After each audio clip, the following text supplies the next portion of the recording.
Yan o, puro press statement yung nilalabas niya. Tapos nililihis yung issue sa maleta. Yung bilyon-bilyon na cash na dumaloy sa kanyang bank account, sa kanyang asawa, ang tinatanong. Pagkatapos, yung maletang akusasyon ng mga 18 Marines, yun ang sinasabi niya. Yung tanong sa iyo ang dapat nasagutin mo, hindi yung mga akusasyon ng mga 18 Marines na pakawala ninyo.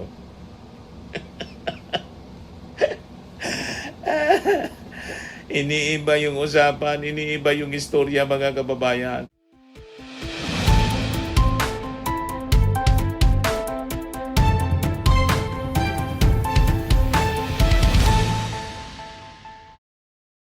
Po mga kababayan, si Dante Maravillas.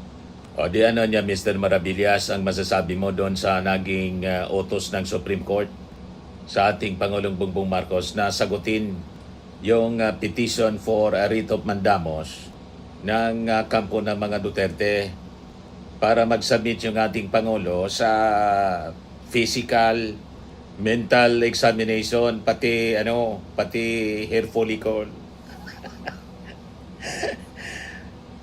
Walang problema yon sa ating Pangulong Bongbong Marcos. Yan o, sabi dito sa balita kay press officer Jose Castro, Marcos to heed Supreme Court order to comment on petition to disclose health medical test. Tatalima yung ating Pangulong Bongbong Marcos. Hinihingan ng komento. Di ko magkokomento doon yung Palasyo Malacanang, yung ating Pangulo mismo. Masunurin po sa sa batas ang ating Pangulong Bongbong Marcos. Ito yung pinalabas na press briefer ng Supreme Court. Sabi diyan,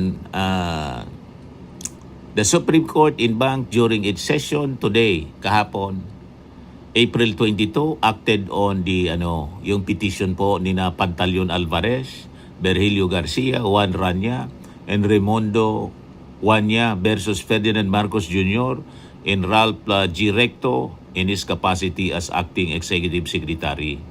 Pantaleon D. Alvarez et al. Filed a petition for a writ of mandamus directing President Ferdinand Marcos Jr. to submit himself to physical and mental examination, including hair follicle drug test. The petition also seeks to direct the President to disclose and publish the medical report indicating the results of the examination, including medical and clinical confirmation of his physical and medical fitness to discharge the powers and duties of the presidency. The Supreme Court, without necessarily giving due course to the petition, directed respondents to comment within a non-extendable period of 10 days from receipt of notice. Sabi ni Jose Castro, tatalimaan niya dyan yung ating Pangulong Bongbong Marcos. O di ba? Pero sa totoo lang, itong mga ginagawa po ng kampo ng mga Duterte, iniistorbo lang yung ating Pangulo at parte ito sa mga distraction doon sa issue ng confidential funds at yung impeachment case laban kay Sara Duterte. O di ba? Yes, sabi ni Jose Castro, if that is the order of the Supreme Court, we will follow. A comment will be made, sabi po ni Jose Castro.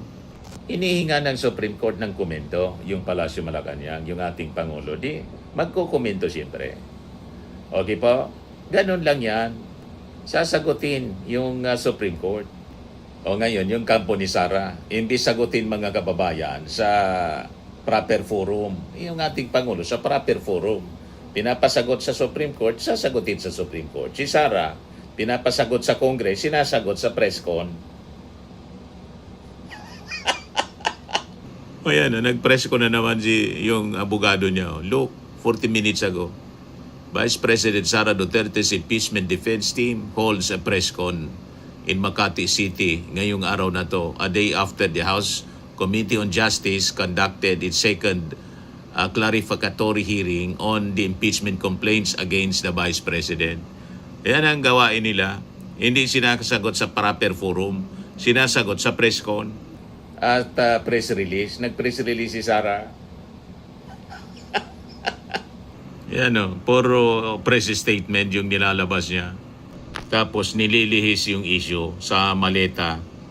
Yung billion-billion na cash na dumaloy sa kanyang bank account, sa kanyang asawa, ang tinatanong. Pagkatapos, yung maletang akusasyon ng mga 18 Marines, yun ang sinasabi niya. Yung tanong sa iyo ang dapat na sagutin mo, hindi yung mga akusasyon ng mga 18 Marines na pakawala ninyo.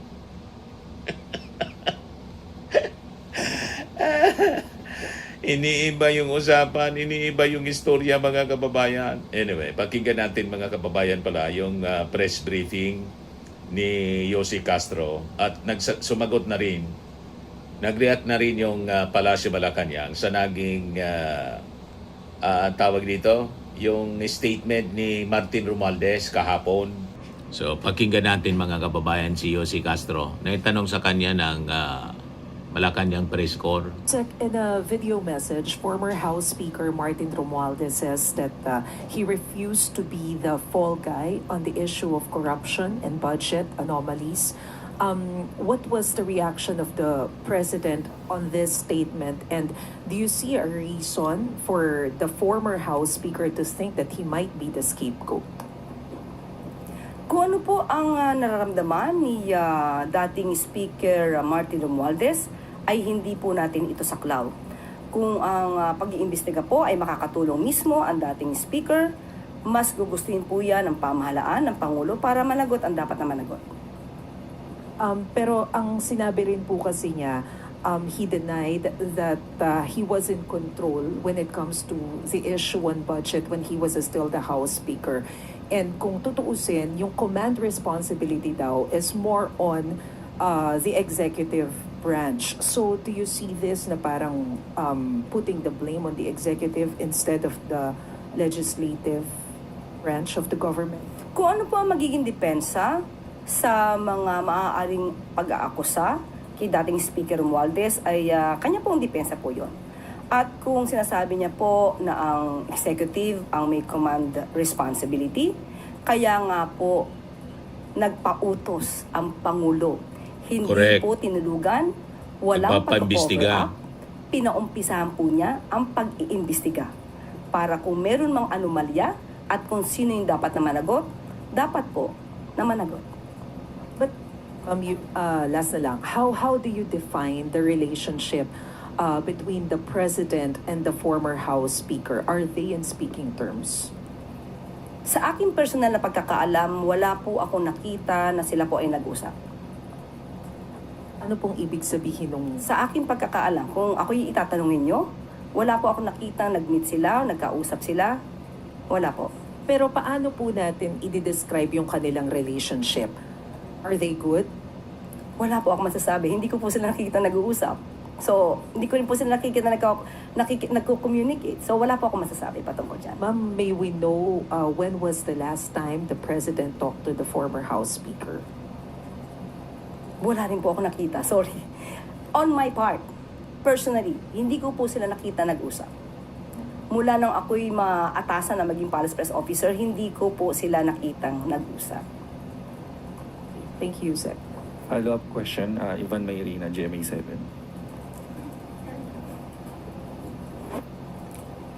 Magandang tanghali, Yusek.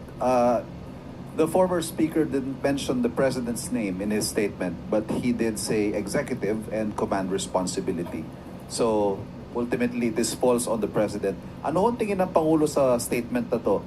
Did he feel alluded to? And also, the word laglagan has been floated after this statement by the former speaker.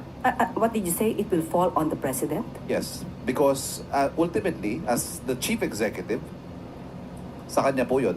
Hindi ho ganun ang tingin ng Pangulo sa naging statement ng former speaker. Hindi ganun ang tingin ng Pangulo dahil nga po, una po, 2025, nung nakikita niya na mayroong mga anomalya, siya po ang nagpautos na magpaimbestiga.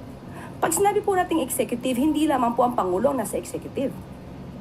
Kaya nga po, nagkaroon ng ICI, hindi lamang po nanatili na ad hoc committee ang mag-i-investigate, nag-create ng independent investigating body para po hindi masabing merong kino-cover up. Yun kasi po yung propaganda ng kampo ng mga Duterte na naglaglagan na po. Walang nilalaglag po. At yung statement, mga kababayan, ni Martin Romualdez na yung nag-prepare niyan yan, yung executive, hindi man ang ibig sabihin ng speaker po, dating speaker, mismo yung ating Pangulong Bongbong Marcos ang gumawa ng budget. Kasi hindi man talaga yung ating Pangulong Bongbong Marcos ang gumagawa ng budget. Tama, yung executive. Di ba? May Department of Budget and Management, may Finance. In all the departments, sila yung nagpiprepare niyan. Executive siya. Tama? Kaya lang pinagsasabong mga kababayan ng mga critics, parte ng mga propaganda nila. Pinapalabas, nilalaglag na ni Speaker Martin yung mismong kanyang pinsan, si President Bongbong Marcos. At damayan niya dyan si Sandro Marcos. Yan ang mga kumakalat na balita. Narinig ko kanina doon sa mga usapan sa Billionaire News. Ganun. Ang madadamayan niya dyan si Sandro Marcos na pamangkin ni Martin Romualdez. Plus na mga propaganda po ng kampo ng mga Duterte. Walang ganun po. Kumbaga may madadamay sa executive ako, ang tingin ko, mga department heads, mga secretaries, yusek, na kasabwat ng mga senador at congressmen. Tama? Yun mga kababayan ang totoo niya. Kasi si Martin Romualdez po, hindi member ng BICAM.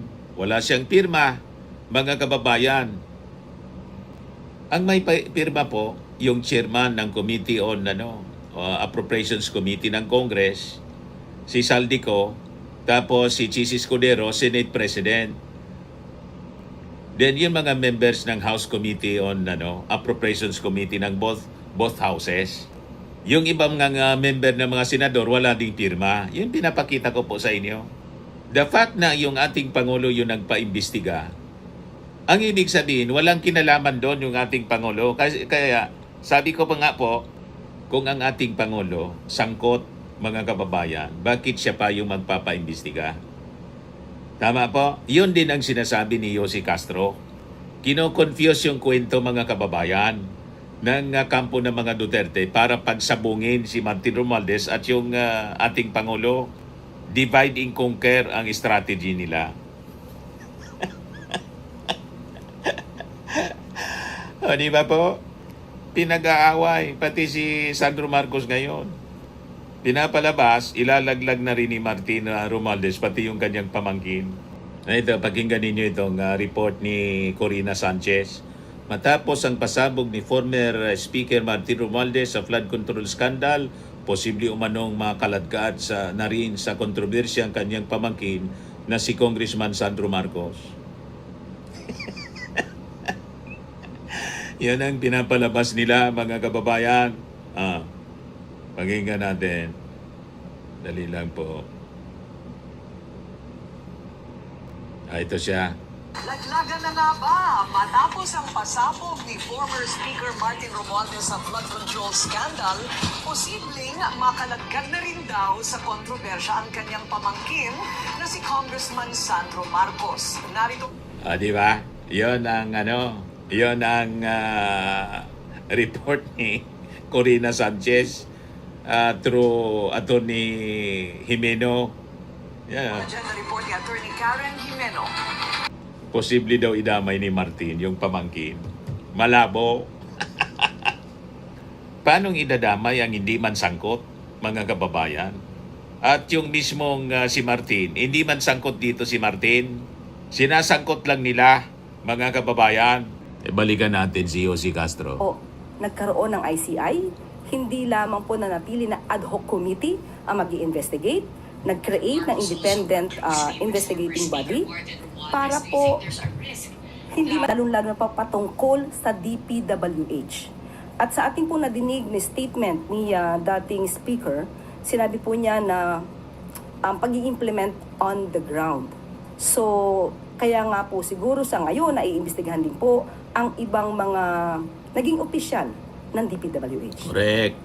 So even as alter egos of the president, itong mga cabinet secretaries, and ultimately, yun nga po, sa kanya ang command responsibility as the president, hindi po ganun ang tingin ng Pangulo. He doesn't feel that he is being blamed by the former speaker. Yes, because Correct. being the commander-in-chief, being the chief executive, ano po ba ang mandato ng isang presidente?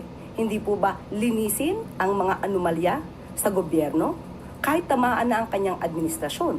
So ang ibig sabihin po nito, nung nakita niya, being the president, meron siyang obligasyon na paimbestigahan to at linisin ang kalat na nangyayari sa kanyang administrasyon, kung meron man. Salamat po. Sunod po na tanong, Ana Bajo, GMA Online. Morning, ma'am. Ma'am, other matter lang po. May we get Malacanang's reaction? O, ito na yung sa hair follicle, mga kababayan, yung pinag-usapan natin kanina. Kung utos po ng Supreme Court yan, ay gagampan na lang po at gagawa po ng comment.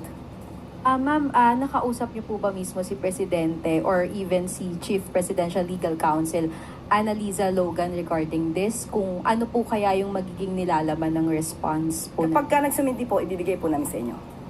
Thank you, ma'am.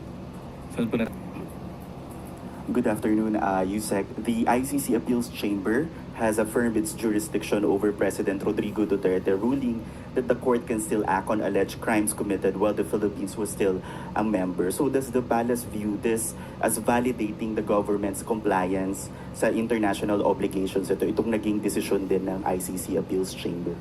Ang pagpapadala po kay dating Pangulong Duterte ay hindi naman po para tugunan ang utos ng ICC. Sinabi po nga natin, ito po ay nababatay din po sa ating batas at ito din po ay nababatay sa ating relasyon sa Interpol. Before the decision, ma'am, si defense lawyer Nicholas Kaufman parang pinasaringan niya ulit or binanggit niya ulit yung Marcos administration, no, sa pagdating sa issue ng jurisdiction. Ang sabi niya po, let us not forget back in 2023, the government of President Marcos, represented by Menardo Guevara at that time, argued that the court totally lacks jurisdiction. But you may ask yourself, why? Because politics isn't really. Parang ganun po yung sabi niya. Pakisabi po kay Atty. Kaufman, huwag mabuhay sa nakaraan.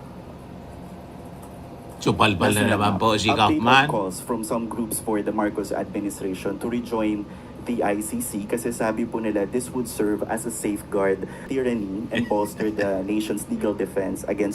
May status na po ba yung panawagan sa Pangulo na mag-rejoin sa ICC? Nung huli ko po itong sinagot, ang sinabi po ng Pangulo ay hindi pa po ngayon magre-rejoin sa ICC. Sunod po na tanong, Ivan Mayrina, GMA 7. Bibiyahe po patungong Czech Republic si Justice Secretary Vida ngayong araw. What can you tell us about the trip? Meron na ho bang mga nakalatag na mga meetings doon? Katulad ng dati ko sinabi, ang pinakadetalye Yung po kay Saldi ko yan. ay mismo si SOJ Vida ang magbibigay po sa inyo. Pero sa ngayon po ay nakakuha ako ng kanilang update at sa ngayon po, depende po ang magiging aksyon ng ating bansa. Depende po sa anumang mapagkakasundoan with Czech Republic at kung ano magiging paraan sa pagpababalik kay Zaldico. How confident is the administration that former Congressman Zaldico will be brought back to the country after this trip by Secretary Vida? Kung Pilipinas lamang po ang pag-uusapan natin, definitely confident po tayo. Since meron pong ibang bansa na involved dito, so let us just hope na maibalik agad si Zaldico dito sa ating bansa. Sunod po na tanong, IB Reyes, Billionaire. Hi, Yusek. Good morning po. Ma'am, can we confirm when did VP Sara apply for the travel grant for Europe? Sa ating binigay na ulat or report, April 14 ang kanyang pag-apply o pag-request for travel authority. Her recent statement says it's a last-minute approval and critics are saying po na the Office of the President intentionally approved it hours before her supposed departure. Ano pong opinion? Ganyan ba ang gusto niyang palabasin? Ang Vice Presidente ay Gusto ura-urada. nakakatanggap po ng dokumento para sa travel before her intended vacation. So, hindi Gusto niya naman special po yung pagtrato. siya tinanggihan. Wala pa sa record na kapag siya nag-request ng pagbabakasyon or personal trip ng mahabang araw or mahaba na panahon na siya'y tinanggihan. So, para sabihin na Hindi pa siya tinanggihan. last minute Kahit walang resolution or kakwenta-kwenta decision yung to, travel. hindi po ganun. Dahil yun po palagi, normally, nangyayari po ang pagbibigay sa kanya ng travel authority a day before. And Yusek, sabi rin po ni VP Duterte, she's appealing for confidentiality to secure her, for security purposes daw po. Ano po masasabi ng palasyo dito? Siya po ay isang public servant. Hindi po siya pribado. Hindi po maitatago ang mga bagay-bagay na nais niyang itago. May mga bagay na dapat nalalaman ng publiko Correct. dahil siya isang public servant. Katulad nga po nito, sa gitna ng krisis sa Middle East, sa gitna ng mga bilyones na issue na napapaloob ngayon, Presidente at sa Ay, kanyang patama. asawa. Kung kayo ang Vice-Presidente, nararapat ba na magbakasyon? Correct. Kung yan po ang nais niya na magbakasyon at mag-world tour, ibigay ang hilig. Considering na wala naman siyang ilbo, wala rin naman na precautionary Full departure. order. So, yun lamang po. Follow-up question, Mads Moratillo, Net 25. Hi ma'am, related lang po sa question ni Ivy. Usually ma'am, gano'ng katagal po bago binibigay yung travel authority? I mean yung duration like 1 week or 2 weeks after the application? Normally po mga 5 working days inaayos. At pagka ang Vice-Presidente naman ang humihiling, hindi naman yan tinatanggihan. So, hindi po siya dapat issue.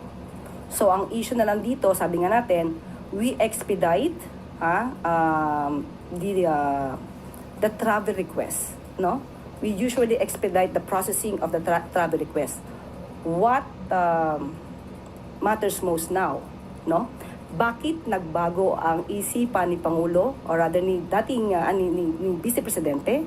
What made her change her mind is the 6.7 billion question.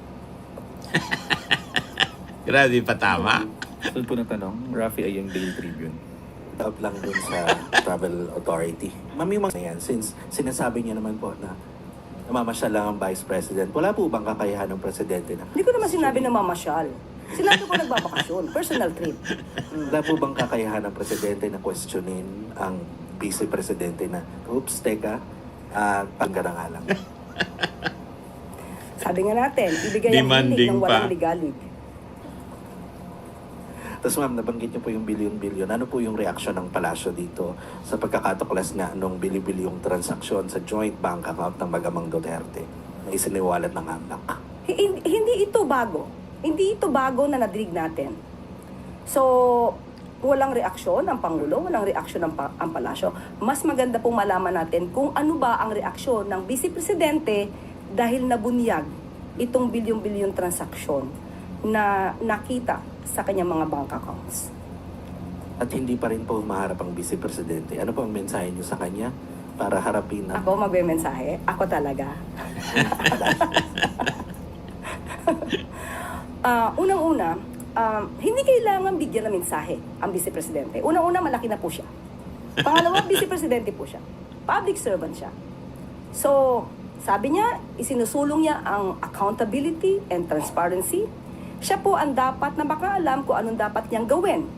Kung paano ito ipapaliwanag sa taong bayan. Correct. So, di niya po kailangan na Galing si anumang Yossi mensahe mula sa Castro. palasyo. Sunod po na tanong, Samuel Medinilla, Business Mirror. Good afternoon, ma'am. Magpa-follow up lang po kami. Kung may update na po kaya dun sa proposed na DA na price cap, executive order for imposing a price cap on imported rice po. Sa ngayon, Sam, wala pa po tayo maibibigay na update at yan po ay nakalatag pa lamang. Pero kapag mayroon na po, especially sa Sam, ibibigay ko kaagad ang resulta. Tapos magpa-follow up lang rin po ako, ma'am, dun sa yung na-mention ni President Marcos nung press con niya nung April 13 na instructing DA and the Tariff Commission to lower tariff sa mga imported na pagkain po. Actually, kinakausap pa po si DA Secretary patungkol po dyan. At muli, ibibigay ko po ang pinaka-update dahil sa ngayon po ay wala pa po talaga tayo maibibigay na update patungkol dyan. Thank you po, ma'am. Sunod po na tanong, Letner Zizo, DZRH.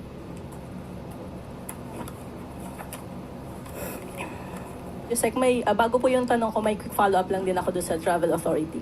Sabi niyo po, a day before, ibinibigay kay VP Sara yung Travel Authority niya. Sa ibang opisyal po ba, ganoon din? Yes, normally. Hindi naman ganun kadali. Yung tanong ko po, Yusek, nasa level 90 na po yung flight fuel surcharge for April 16 to 30 na inaasahang magpapataas ng pamasahe sa eroplano. Aside from reduction of passenger service and airport navigation charges, what are the other measures being considered to address impact of oil prices to air transportation? Yes, oo, medyo issue po yan, no? Pero kinausap po natin mismo ang DOE at ito po ang kanilang sinabi, na quote, "No existing government subsidy on aviation fuel and the allowable aviation fuel surcharge is set by the Civil Aeronautics Board, not by airlines themselves." So, yun lang po muna ang kanilang mensahe.